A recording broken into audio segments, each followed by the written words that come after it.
Welcome to the Benning Report. Coming up in this edition, the best of the best compete in the 2014 Sullivan Cup competition. And a legacy unit cases its colors.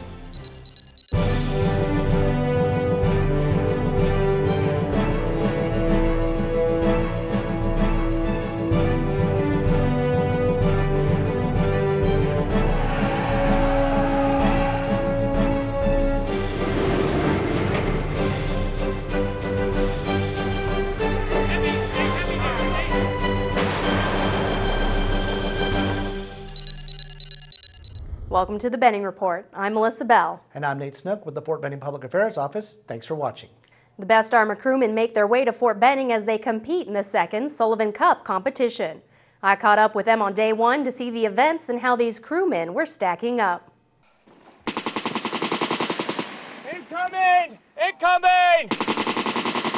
The second biennial Sullivan Cup competition had Armor crewmen from all over the world competing for the title of Best Tank Crew. Contact northwest! 100 meters! Troops in the guard! As crews hit the lanes during day one, they faced obstacles reminiscent of days gone by.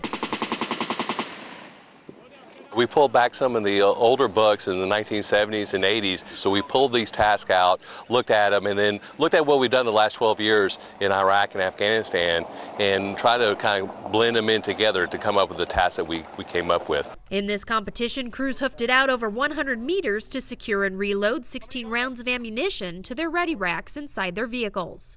You never know where your ammunition resupply point is going to be and if you're going to have to carry rounds to and from that point. And when the unexpected hits, crewmen were tested on their ability to evac casualties under fire. I think we did pretty well. We got the casualty out, we got the sensitive items. We made sure we did not pack up all the weapons, so if we came under fire, we could maintain fire superiority while we basically maintain the security of the site and get the casualty out of here. Throughout day one, crewmen were assessed on their ability to work together and as a team. Every member having a purpose and driving the crew to success. Low, low, low, low. Stay low, stay low, stay low. If somebody's not pulling their weight, you'll be able to tell because it pretty much takes all 4 people to move the track. Between the 4 of you, if they're not communicating and cooperating with amongst the team, then their total time will suffer. As competitors moved to day 2, tankers saw an increase of precision gunnery from the previous competition as they headed out to the range and Clark Simulation Center. That's really what the tank is, about precision gunnery on a mobile platform, and so we're doing more of that this time. Melissa Bell, Fort Benning TV. The Army tank is an iconic image of American military might. The Sullivan Cup recognizes it is the men inside the tanks that make the image possible. David Wright takes a look inside the challenges faced in this year's Cup and which crew came out on top. Days 2 and 3 saw the Sullivan Cup enter the heart of the competition, and that means the 17 competing crews got to climb in their beasts and take to the range. Events were split over these days, so as half the field engaged in precision gunnery, the other half were sent here, to Clark Simulation Center for the Close Combat Tactical Trainer Challenge. For this challenge, crews received their mission brief, then climbed into these tank simulators. These scenarios are monitored in real time by NCO evaluators, with the key point being the crew's ability to hit the right targets with the right ammunition. So the skills that the crews are using today is react to various amounts of contact. For example, tanks, APCs, and helicopters. They're also calling for indirect fire and ensuring that they fall within the graphics of the operations order. Additionally, crews then had to make a mile run to Krilling Range for this year's mystery event. The scenario called for evacuating a casualty and then making enemy contact along the way. Crews were graded on time and small arms accuracy.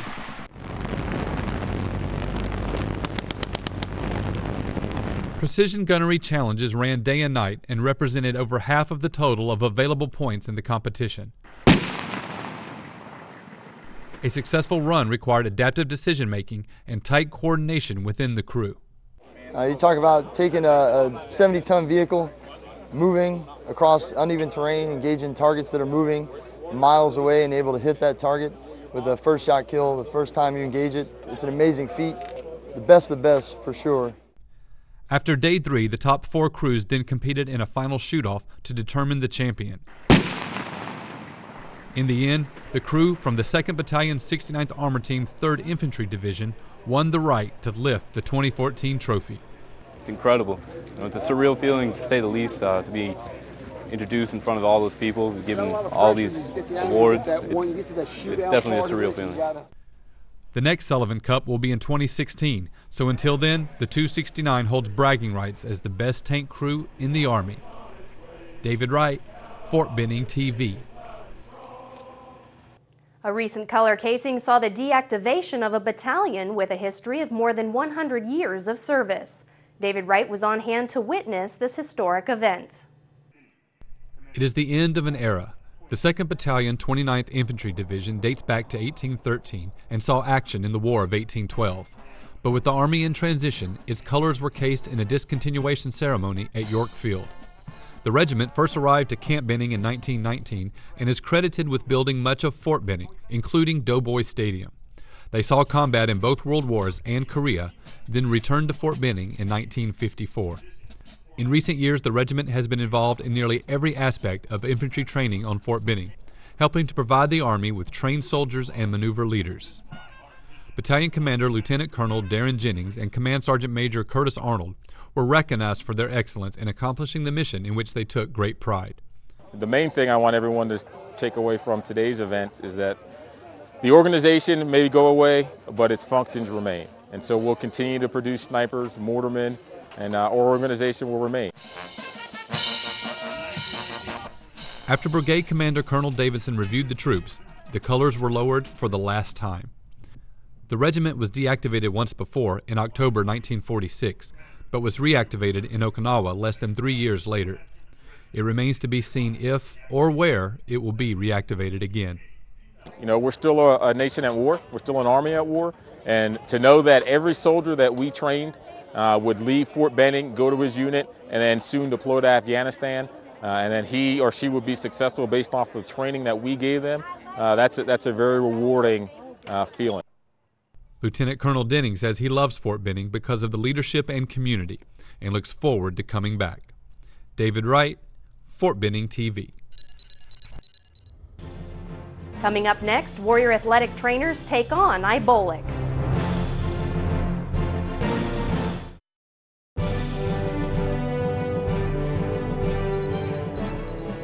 The Warrior athletic teams do more than just stand by to respond to injuries. They work proactively to prevent injuries by educating soldiers on proper exercise techniques.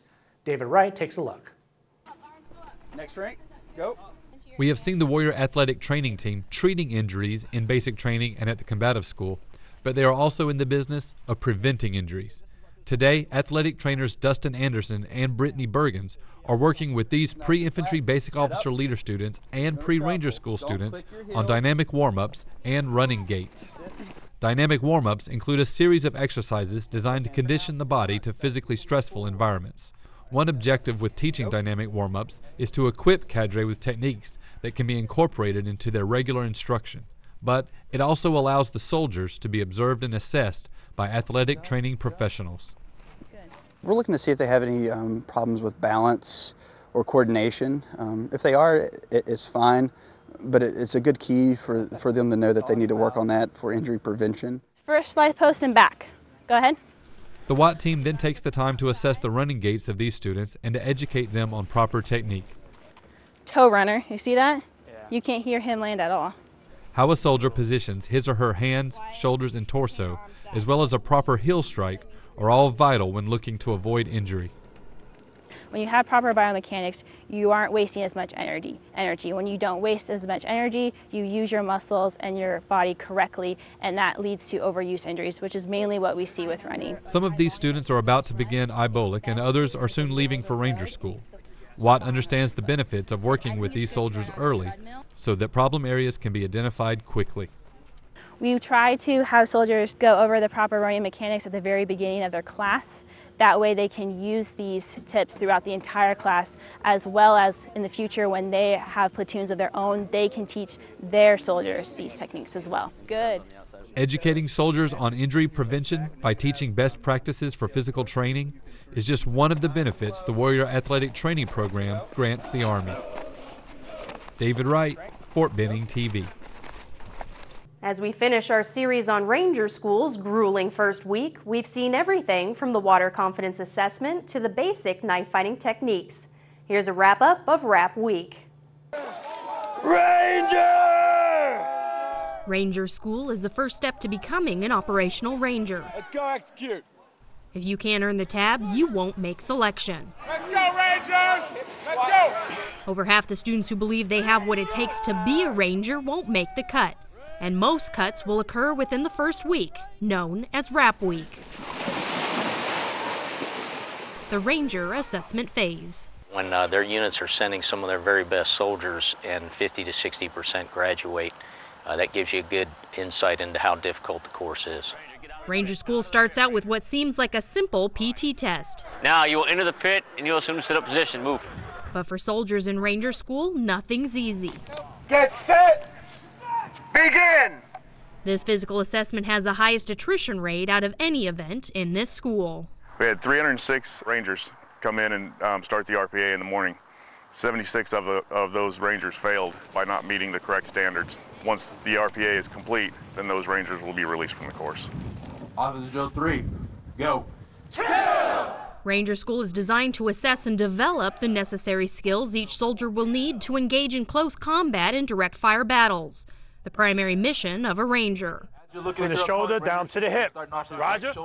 With events like the Combat Water Survival Assessment and Combatives, these are the first tests at successfully negotiating a variety of situations.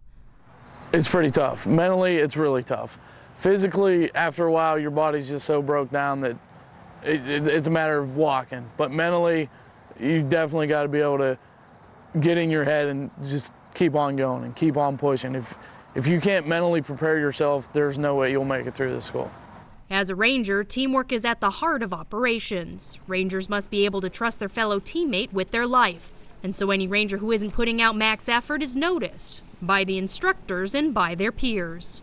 As they go through this course, they'll realize that they need to display 110% motivation at all times so that the Ranger instructor and their peers see that they're here to earn their Ranger tab. Throughout Ranger School, there's going to be times when you want to quit and your battle buddy needs to step up and talk you out of it, and you need to do the same thing for him. After 4 days of intense back-to-back activity, students have eaten little and slept less. Ranger! Their minds are weary and their bodies fatigued. In the coming weeks, each one will learn if they have what it takes to drive on. Sergeant Gerber, Ranger Brewer has successfully completed the Combat Water Survival Assessment. Sergeant! If you just tell your mind you got this, you know, you're just gonna push on through. Ranger! They have to have a heart. You have a heart to drive, push as far as you can, as hard as you can, you'll be fine. Hurry up, Ranger, mount the rope! For students who will graduate, they'll walk away with a deeper understanding of the Ranger Creed. They'll know how to shoulder more than their fair share of the task, and they'll move further, faster, and fight harder than any other soldier. They know that surrender is not a Ranger word. Do you want to quit, Ranger? Name, Sergeant! Are you sure? Melissa Bell, Fort Benning TV. After the break, a sneak peek at some Fort Benning eateries on the way. But first, Fort Benning's Picture This.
generals to awards, Fort Benning had much to celebrate in the past few weeks. Let's take a look at the Fort Benning Roundup. Former Commanding General of the Maneuver Center of Excellence, Lieutenant General Michael Ferriter's retirement ceremony was held on Fort Benning as he bid farewell after 35 years of service in the Army. So no matter what job the Army gave Mike Ferriter, he adapted, he applied his remarkability to build a team, to make that organization something special. General Ferriter's final assignment was as Commanding General of Installation Management Command, and reviewing this ceremony was General John Campbell. While at Fort Benning, General Campbell spoke to a group of soldiers about the importance of leadership, combined arms training, and resilience. Resiliency is really about readiness, and if we can have resilient soldiers, that equates to better readiness. And so we got to do this more and more, because as a population shrinks that can serve our country, as we get smaller, every soldier is going to count. And so we need resilient soldiers, we need resilient family members that stand behind them. In other ceremonies around the Army, one of Fort Benning's own was honored as Jill Christensen, a writer and editor from the Directorate of Training and Doctrine, received a Secretary of the Army Award for Editor of the Year. Christensen is praised for her initiatives in designing a custom template now required by the division, which has streamlined and improved the quality of Army publications. And that's your Fort Benning Roundup. Melissa Bell, Fort Benning TV. After the break, what's in store for your palate?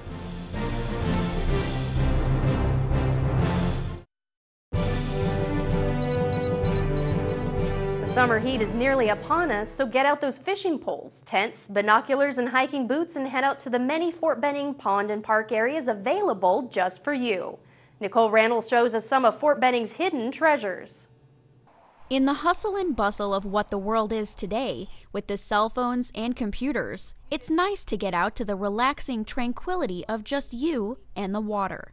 If that's what you seek this summer, Fort Benning maintains the most beautiful areas of post for just that. Especially for the families that live on post, they don't have great big backyards. They don't have great big places where their dogs can go and run, where their kids can go and just have a great time and enjoy themselves. So a lot of the kids get stuck inside playing video games, and we just want to get them out here. I mean, using the outdoors is a great place to go play. It's free. Our fishing permits on post are not very expensive, and it's just a great thing to teach your kids. You know, they always say if you teach a man to fish, feed him for life. On Fort Benning, there are 2 recreational hotspots where folks gather throughout the entire year for a relaxing, sun-filled afternoon. Kings Pond Recreation Area and then Russ Park. Lots of folks love to use Russ Park for their organization days or meetings or kids parties, different kinds of events. They love to go out there because it's free to use our pavilions. And there's 2 out there, plus there's playgrounds for kids. You can fish out there, it's wonderful. And then also Kings Pond, where we are now, people love to come out here and fish. Plus you can come primitively camp for free. It's a great way to save money and get your friends and your family outside. One of the most peaceful features of all of these parks are the parts that occur naturally, the wildlife. There's wildlife everywhere on Fort Benning, and Russ Pond is a great place for kids to go. It's stocked every single year, and we were out there with Family Fishing Net last week. They caught hundreds of fish. Anywhere you look, and you can listen right now, you can hear the birds chirping. We have eagles that nest out here. All you have to do is open your eyes and you see it out here. It's exactly because of our furry, finned, and feathered friends that we need to make sure that the park areas stay healthy and beautiful. It's very important that people pick up after themselves because they think that they're just leaving one bottle of water, one empty bottle of water in the woods, and it's not making that big of a difference. But there's so many people that do that, it just piles up. It's bad for the fish, it's bad for the environment, it's an eyesore. We want to keep these places beautiful, and we want soldiers and their families to be able to use them for years to come. So pick up your trash and take it with you. Kings Pond and Russ Pond aren't the only ones, though. There's also Victory Pond, where Rangers in Action is performed and Ranger students continually take casual dips in the water. And opening back up in the future will be Twilight Pond. After a renovation and waiting period for the wildlife to regroup, Twilight Pond is currently closed. If they want to find out more information about the parks that we have here on post, they can either go on the MWR website on our Parks and Picnic page. There's lots of pictures and there's lots of descriptions telling you what you can find at all the different parks, or they can call us over at Outdoor Recreation and we'll give them all the information that they need. Fort Benning's park and pond areas are perfect for a tranquil afternoon away from the modern world, where the most advanced technology you'll need is sunblock and a fishing pole. Nicole, Randall, Fort Benning TV. We apologize, but this next story may make you a bit hungry. When assignments regarding food came up, we called our foodie, the always hungry, loves to eat reporter, Sarah Tate. Sarah? That's right. When I found out that Post would be getting some new eating establishments, I had to find out for myself. Let's go inside and see what's in store for Fort Benning appetites. The main Post Burger King will receive a renovation, transforming into a trendy place to eat. Renovation will take a couple of months and will finish at the end of September. The burger joint will operate as normal, but you may see adjustments in the operating hours throughout the phases of construction. Now the restaurant next to Burger King is another story. It's time to bid farewell and say goodbye to tacos and potato allays. That's right, Taco John's is being replaced. Can you say Fort Benning runs on Dunkin'? It's another added benefit to being here at Fort Benning. With all the different locations, this is going to be a new food concept, so it's a great asset to the community. Dunkin' Donuts is set to replace Taco John's by the beginning of September. The coffee and donut shop will also include a full-scale menu and will also offer a drive-thru option. If you don't have much of a sweet tooth, then maybe fried chicken will excite you. We bid farewell to churches as we say hello to Popeyes. Did someone say red beans and rice? Popeyes is set to open their doors by the end of November. And one more tasty surprise for you. Right here is the future home of the Airborne Express, where you can fill up on a tank of gas, grab a cold one, and drive on through as Arby's makes its debut on Main Post. Current Express is very old and limited what it can carry, so we looked at expanding the Airborne with adding a gas facility and adding a Arby's to the location farther down the street, but much larger, more variety with Snack Avenue, better selection to meet the troops over in that area. During the transition, current AAFES employees will have the opportunity to receive retraining for the new restaurants, meaning no one will lose their jobs. So have your taste buds ready and be on the lookout as these restaurants come soon to Fort Benning. Sarah Tate, Fort Benning TV. A little known fact, Melissa, is that shopettes are actually called expresses. Well, whatever you call them, it'll sure be easier for soldiers to get their refreshments on. And that'll bring this edition of the Benning Report to an end. But you can watch these stories and others on youtube.com/BenningTV or at benning.army.mil. You can also like us on Facebook. From the Public Affairs Office, thanks for watching.